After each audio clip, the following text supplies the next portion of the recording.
So welcome everybody to the Academy of General Dentistry webinar number 1, Personal and Professional Profitability. This is the HD Special Interest Group on Financial Topics. We're very sorry about the technology difficulties that we had with the live webinar, and this recorded webinar is to make sure that you get the material that is intended for the webinar. I'm really excited about this webinar series, and it really sort of is the culmination of many years of my career about helping dentists maximize their financial success in practicing dentistry. And financial success is a difficult term. How do you define financial success? Is it the amount of income that you make from practice? Is it getting out of debt? There's many ways to define financial success, and I really want to explore those in this first webinar. To do that, I want to look at a tale of two dentists. I've always been intrigued by the amount of financial success I see or don't see at the end of a dental career. We've worked with many 60-something dentists, and we've talked to them about their financial success. What I want to do first in this webinar is track two dentists with identical incomes, identical situations in all regards, the same loan interest rates, the same investment rates of return. Everything is the same except how they manage their financial pictures. We call these two dentists Dr. Do-Right and Dr. Feelgood, and we're following them as they graduate from dental school at age 25.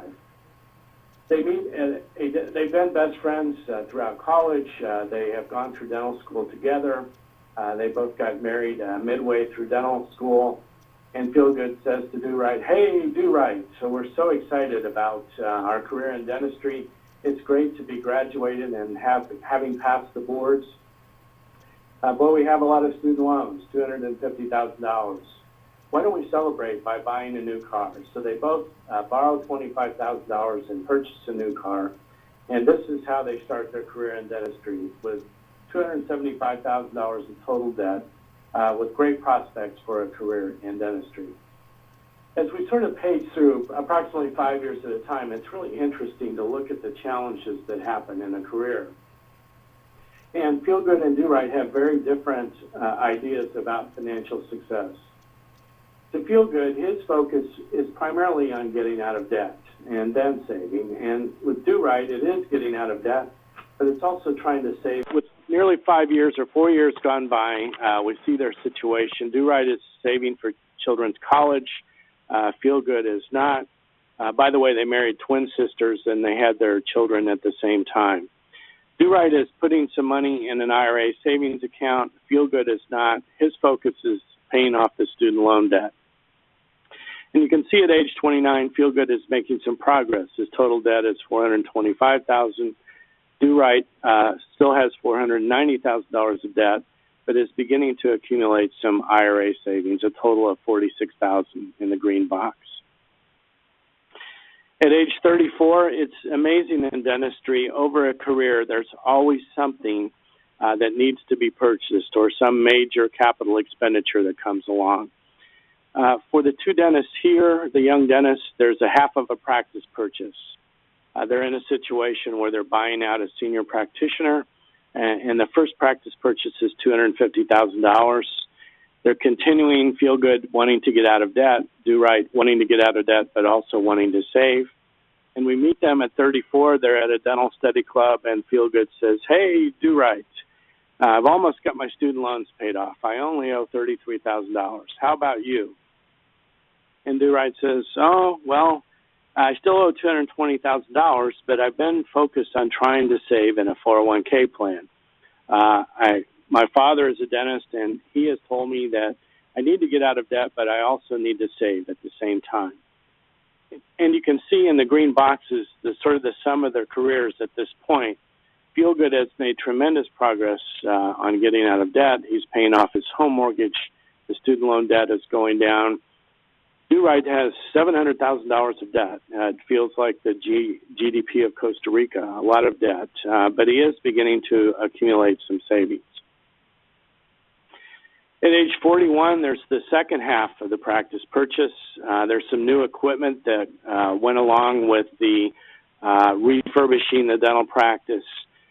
Feel Good is starting to save in a simple IRA account, $10,000, and Do Right has upped his pension savings. And notice that at this point, there's always some challenge. So Feel Good has paid off his student loans. That there's an additional $250,000 of capital expenditure that is due, but they're both making progress towards their respective goals. Feel Good with getting out of debt, and Do Right with accumulating savings. At age 45, things continue. They both decide not to buy their building. They both up their pension savings. Feel Good has nearly paid off all debt. No student loan debt, no home mortgage. The practice loan number 2 is almost paid off. There's some minor equipment debt. Feel Good is progressing well. Do Right still has tremendous amount of debt, but his savings has begun to become a little more exponential. They meet at another dental study club, and Feel Good says, "Hey, Do Right, I'm almost out of debt. Too bad the market has been so horrible. I bet you regret your decision to save." And Do Right says, "You know, it has been a difficult market, but I'm really focused on the longer term and saving. Sometimes I do wish I'd focused on getting out of debt, but even with the bad markets, my savings has grown." At age 49, Feel Good is out of debt. Do Right is making more progress with getting out of debt, but you can begin to see as they approach their 50s that saving early has really paid off for Do Right. He's now accumulated $2.5 million, and even though he has debt, the savings has grown significantly, while Feel Good, by focusing on getting out of debt rapidly, has had to forego saving aggressively. And on throughout this little example, and you'll have copies of these slides. The end result at age 56 is that they're both out of debt. They both made the same income throughout their careers. They both had the same loan interest rate. The investment rate in this example was made to be exactly the same as the loan interest rate. So there's no difference in investment returns versus loan interest. The only difference really is how they focused on saving and paying off debt. Well, this is really what I want to explore in this webinar, how you can think about maximizing wealth creation throughout your career. Like it or not, and whether we believe in compound growth during these difficult investment times, if we use a nominal return, say 6 to 7%, we have created a tool at Hufford we call doubling by fives in terms of how do we think about compound growth. None of us know what return we'll get in the future, or even if we'll get an investment return. You've heard the rule of 72. You know what that is. That is the amount of time it takes savings to double at a specific interest rate. For instance, if you could get a 6% return, if you divide 72 by 6, that would say the money would double in 12 years. This is a little different, though. This shows ongoing saving every year. And we have found this little doubling by fives approximates about what happens over 30 years of saving. You actually have a little more at roughly a 7% return and increasing with inflation through the first 15 years. And it does start to depart in years 25 and 30. It's less than, particularly in the year 30. This is a very useful way to think about compound growth. Notice that by funding a 401k plan at the maximum of $49,000 per year, in 5 years, there would be roughly a 6 multiplier, which would mean 6 times $49,000 per year, you would have $294,000 saved. The interesting thing about compound growth is in this example, the savings doubles every 5 years. So it grows from $294,000 to $588,000 to $1,176,000, $2,003,000, $4,007,000, $9,004,000. What's really intriguing, though, is if you wait 15 years, let's say from age 30 to 45 or from 35 to 50 to get started with savings, the $9 million that you could have had if you got started saving early drops to $1,000,001. So the doctor forfeits about $8 million of wealth creation because we didn't get started saving early in the dental career. The first tool that we used for this special interest group is a tool that I really love. It's called the Financial Frustration Scorecard. Have you ever thought about what are my financial goals? It's on one hand, it's easy to state a goal. I want to get out of debt. I want to fund my pension plan. I like to look at it a little bit differently. I like to focus on what is frustrating me the most right now, and what kind of system or strategy could I develop to really remove this frustration. And we had 10 pairs of statements in the tool that was put on the AGD website. The first one, for instance, is my financial picture is in chaos versus I am maximizing my wealth creation every year. How would you rate yourself right now? Are you a 5? Are you a 2? Or are you a 9? What this course about is, what the webinar is about today, is really about what would a 10 look like in I am maximizing my wealth creation each year. I found this a useful tool to think about what would it take to be a 10 in each of these categories. So you can complete the Financial Frustration Scorecard for yourself. This special interest group is really designed to create strategies to move you to a 10 in these different categories. What is the biggest financial danger that you face in your dental career? Is it that you'll pay too much taxes? Is it that you won't get out of debt quickly enough? I have thought deeply about what is the biggest financial danger. What I have discovered is that the biggest financial danger that anyone faces is that they won't maximize wealth creation over their careers. I have created a very useful tool on how to think about wealth creation.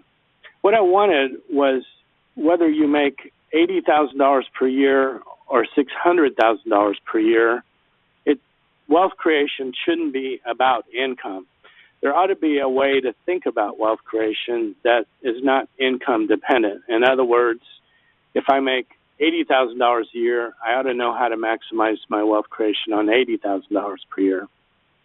Likewise, if I make $600,000 per year, I ought to know what maximizing my wealth creation looks like for a larger income. This tool is a way to think about that. It says that I'm doing a good job of managing my income and maximizing my wealth creation if I can properly align needs, wants, and savings. Needs should be 50% of my income, wants should be 30% of my income, and savings should be 20% of my income. This is sort of an ideal template. Some dentists who are needing to catch up in retirement savings, their savings number might need to be 30%, for instance. Most dentists throughout their career need to save 20% of their income to have a hope at a successful retirement. Well, the problem becomes definitional. What is a need and what is a want? If you have a child that gets accepted to Harvard University and the tuition is $60,000 per year, is that a need or a want? The problem becomes definitional. I found that all of my wants always feel like needs. I have a bad hobby of collecting watches, and if I see a watch that I want for my collection, it never feels like a need. It always feels like a want. The way we tried to solve that problem is by defining needs and wants. When I thought deeply about what are the things that a doctor needs to control to maximize wealth creation, there are only 5 things. We call these 5 control items the 5 L's. So again, if we think in terms of savings, wants, and needs, and 20, 30, 50% ratio, needs are only 2 things in dentistry or really in life. They are loan payments and levies or taxes. Needs, those 2 needs, loan payments and levies, in any dental career or in any dentist income should be ideally about 50% of income.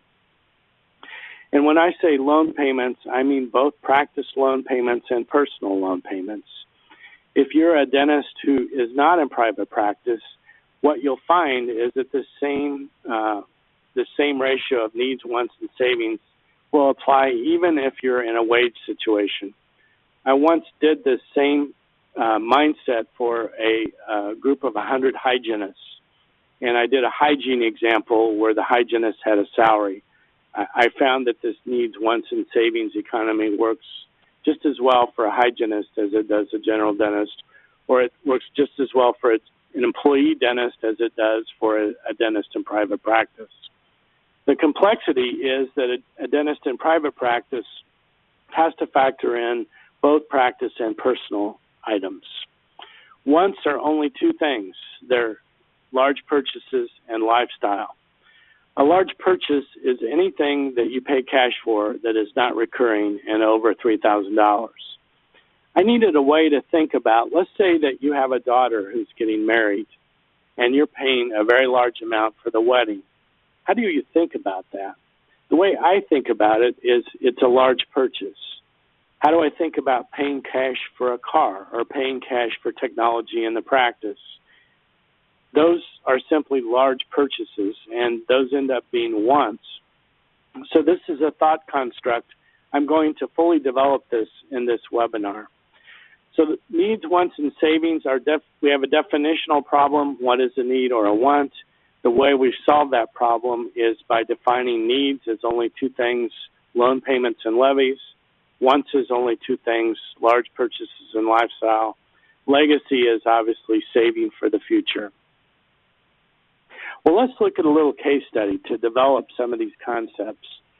We have a couple here, Dr. Jack and Diane, that we're going to look at their financial picture and look at the tools we've used in the webinar for the special interest group and try to properly align their financial picture in the financial balance guide concept of needs, wants, and savings. Here we have Jack's CPA practice financial statement.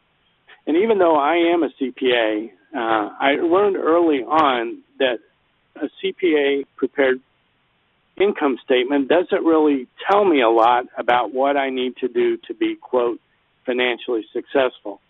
Here we have Jack's financial statement. And as you can see, his production is $685,000.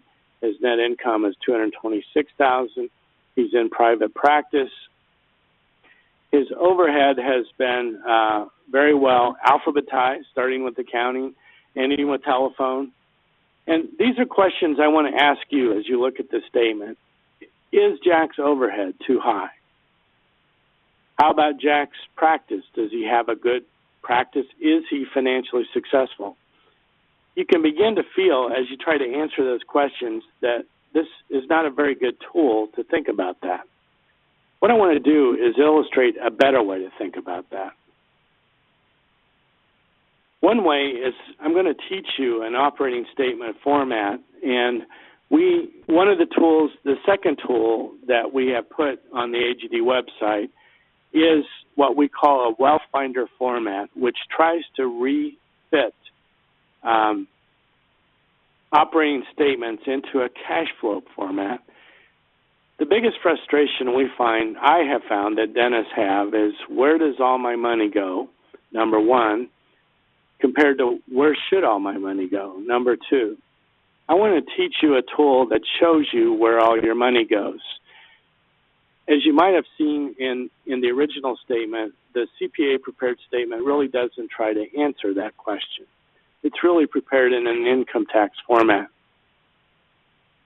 Well, in a big picture standpoint, what I want to focus on, I'm going to develop this detail, but we've got Jack's practice, adjustments, and collections here, and we have an overhead classification called direct expense, and we have an overhead classification called indirect expense, and then that leads to POP, practice operating profit, $290,977. I'm going to develop that next.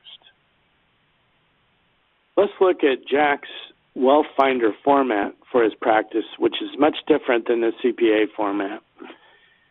In this format, let's first look at direct expense for Jack's practice.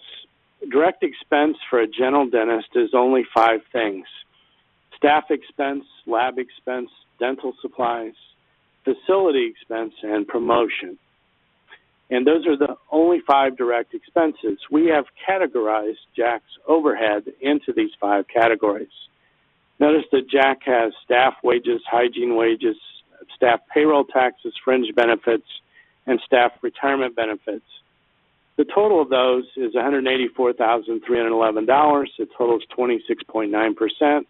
Ideal in a general dental practice is 27%.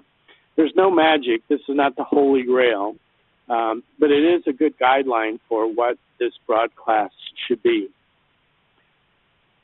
Lab expense. Jack's lab expense is 7.2%. Ideal is 7.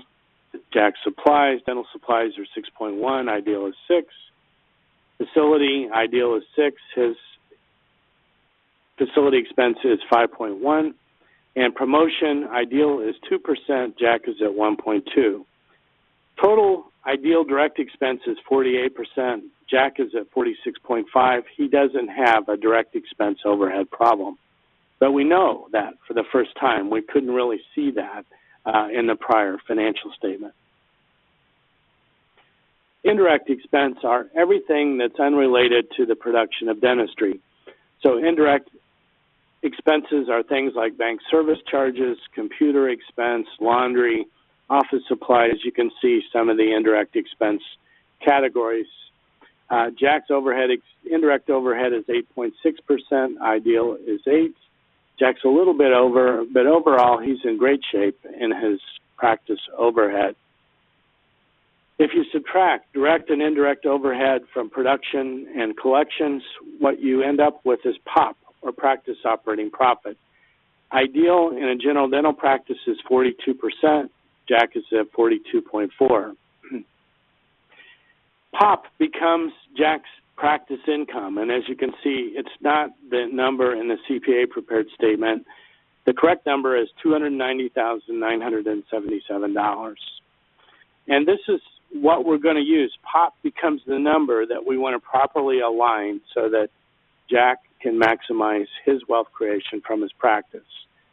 Notice that we put the L's below the line. We put L's below POP. We've not included them in direct or indirect expenses.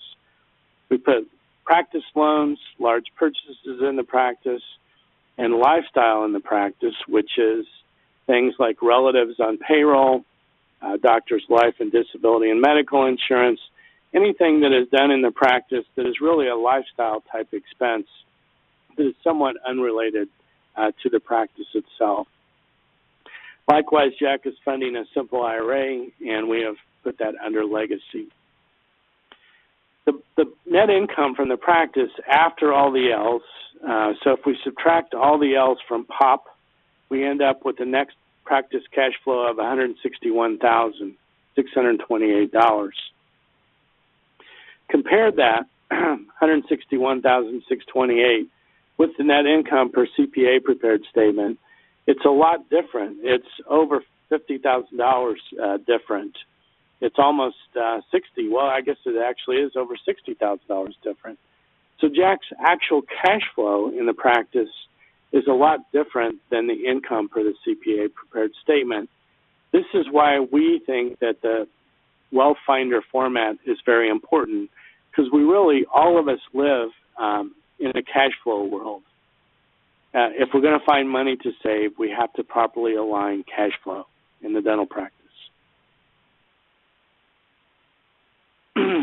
Well, to summarize what we've looked at so far, what I have here is Jack's as-is cash flow, and this is both practice and personal. I've carried over the practice net cash flow of $161,000. I've added Diane's salary from Jack's practice of $15,000 to get total income of $176,000. We now have Jack's personal statement in a Wealth Finder format, and you can see the 5 L's. We've got levies or taxes, And what you can see is, again, levies and loan payments are needs. Needs should be 50% of a person's cash flow. Well, Jack's loan payments, or Jack's taxes, are $68,418.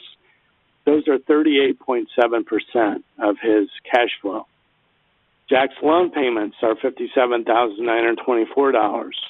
Those are 32.8% of Jack's cash flow. If you add those two together, they're 70.5% or 71.5% of Jack's cash flow. They should only be 50%. So you can see Jack's needs are way too high. Wants are only two things. They're large purchases and lifestyle. We've categorized Jack's picture here. Jack's wants are 36.4%. So Jack's wants are also too high. And this is the reason that Jack actually has a deficit cash flow. So what should he do about that? Should he increase his production? Should he reduce his family spending? Should he get out of debt? And that's the purpose of this webinar. How do we even think about this problem? The problem is never the problem. The problem is Jack has a deficit cash flow. The problem really is how do we think about the problem, or how do we properly align Jack and Diane's financial picture so that they are able to maximize wealth creation over their career. Well, again, the Financial Balance Guide says my needs, wants, and savings should be properly aligned. The second webinar, we're really going to get into into aligning the 5 L's, and that's a different process from seeing the 5 L's. This webinar has been all about what kind of system would I need to have to properly think about my cash flow picture. And that system is the Financial Balance Guide. And the tool, one of the tools that we made available on the website is a tool to help you look at your needs and wants to see if your financial picture is properly aligned. If we put both of these together, both the practice and the personal, in the proper format, remember we said that POP was a lot different than the net practice cash flow. In Jack's picture, Jack's POP, or practice operating profit, was $290,000. And if we add Diane's salary, we get a total cash flow to manage of $305,977. If we then put together both practice needs and personal needs and practice wants and personal wants, we get this overall picture, which is really Jack's practice and personal wealth finder. And the bottom line is that, again, needs should be 50%, which 25% of that should be loan payments, 25% of that should be taxes. And wants, again, should be 30%. There is no guideline for large purchases. We're going to talk about these in the next webinar, webinar number 2. But in total, wants should be 30%.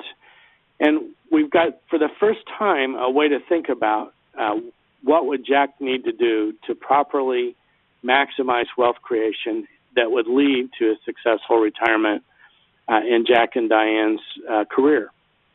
And what we can see is Jack's biggest problem is loan payments. They are almost 70%. Taxes are high, but they can be up to 25%. Jack's total loan payments in this format are 22.4%. So the real problem is loan payments, which Jack's loans, practice and personal, are 47.5%. They should be 25%. Finally, Jack's savings should be 20%, and actually, though he funded a simple IRA account, he actually had a deficit cash flow. So overall, Jack has a deficit, in effect, a deficit savings. This is Jack and Diane's as-is Financial Balance Guide. Needs should be 50%. Their needs are 69.9. Wants should be 30. Jack and Diane's wants are 31.3. Savings should be 20%. We're at a negative 1.2%. The Wealth Alignment Guide sequence. So what I'm going to lead you through in the next webinar is how we properly align the 5 L's. How would we properly align loans?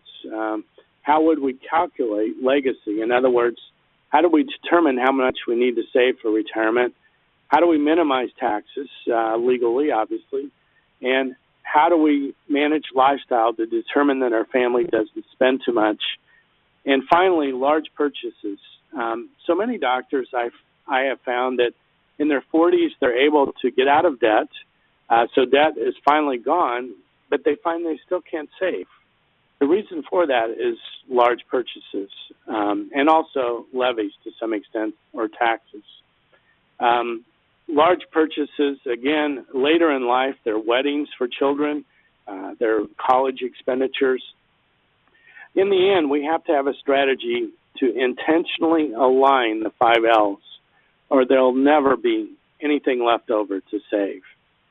I was shocked when I personally got out of debt that I still wasn't able to save as much as I would have liked. And I even named it. I called it the break-even syndrome. It seemed like no matter how much I made, that all that would happen at the end of the year is my expenses or my cash expenditures would grow to overwhelm whatever I increased my savings. I named it the break-even syndrome. And no matter how much I made, there would be nothing left over to save. And this is really why so many of us have problem saving, paying ourselves first. It's because the real issue is aligning the 5 L's. Well, let me show you, to keep you engaged, the good news is that by properly aligning Jack and Diane's 5 L's, by properly aligning debt, we're going to be able to greatly reduce the loan L immediately by bringing up some cash and funding Jack's pension arrangement. We're going to be able to reduce taxes in a deductible pension environment. And the bottom line is we're going to take Jack from a negative, let me get to the previous slide, a negative $14,000 cash flow deficit, saving $10,500 in a simple IRA, to actually funding $120,000 per year in a paired plan 401k cash balance arrangement, and still having a $10,700 excess cash flow surplus. So again, life is not all about saving every free penny and eating macaroni and cheese and driving 20-year-old cars. It's not about that. But what I want to lead you through is this journey of properly aligning the 5 L's. And in the potential, most of us throughout our careers think if we could just earn 20% more, our life would work. And even if we earn 20% more, it doesn't seem to work in line with our expectations. But by properly aligning the 5 L's, you can have tremendous success throughout your career, along with the decision matrix on how to think about how to live your life intentionally. So what I'd like for you to think about to end this webinar in preparation for webinar number 2 is the 5 L's. Loans. How should you manage debt? Should you pay it off as rapidly as possible and then save? And how about legacy? So how much do you need to save for retirement? And how do you think about loans in that regard? Levies, what tax planning would be highly impactful in your dental practice? Lifestyle, does your family spend too much? How would you control spending? And how do you think about how much you can spend? And finally, large purchases. If you need $15,000 of new technology in your practice, how should you pay for that? And also, how do you decide whether you can afford it? Let's say that you're wanting some new dental imaging technology, or you're wanting a CAD/CAM system. How do you decide whether you can afford it? And as importantly, how do you decide how to pay for it? Well, it's a little commercial for us. If you desire custom help in your own situation, We're obviously going to reveal all the technology that we use with our clients in these webinars. But if you want custom support from us, we have a unique process called the Wealth Accelerator program, which is really designed to custom implement these in your career. And this is a little visual about the steps in our program. Finally, I want to make you aware of upcoming events via the AGD. Obviously, the annual meeting is coming up very rapidly. I'm going to be doing a course on tax and financial planning updates. We have the second webinar, which is intended to be live. It's on August the 11th at 8 p.m. Central Daylight Time. And I also am very excited. Hufford is the corporate sponsor of the AGD Practice Management Conference on November the 11th and 12th on wealth creation. We will be doing a course on wealth creation and cash flow. Let me thank you so much for participating in this webinar. It's really important to me that you get value out of your time that you invest in this, and hopefully you've got value out of the webinar today. I look forward to communicating with you via the blog and via the next webinar. Thank you so much.